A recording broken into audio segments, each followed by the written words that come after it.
ఓం నమో భగవతే వాసుదేవాయ. ఈరోజు మనం విష్ణు సహస్రనామాలలో పరమాత్మకి గల మహావీర్య, మహాశక్తి, మహాద్యుతి అనే 3 నామాల గురించి తెలుసుకుందాం. ప్రపంచంలోని వీరత్వానికి, శక్తికి, తేజస్సుకి కూడా పరమాత్మయే ఆధారం.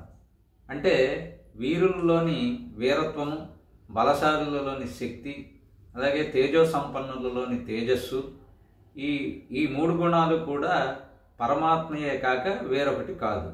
ఈ విషయాన్నే గీతలో భగవానుడు చంద్రునిలోని కాంతి, సూర్యునిలోని వెలుగు, అగ్నిలోని తేజస్సు, ఈ విధంగా సమస్త సృష్టిలోని గుణములతో కూడిన వస్తువులన్నింటిలోని గుణములుగా తానున్నానని చెప్తాడు. అందుకారణంగా పరమాత్మకి ఈ 3 నామాలు సార్థకమయ్యాయి. స్వస్తి.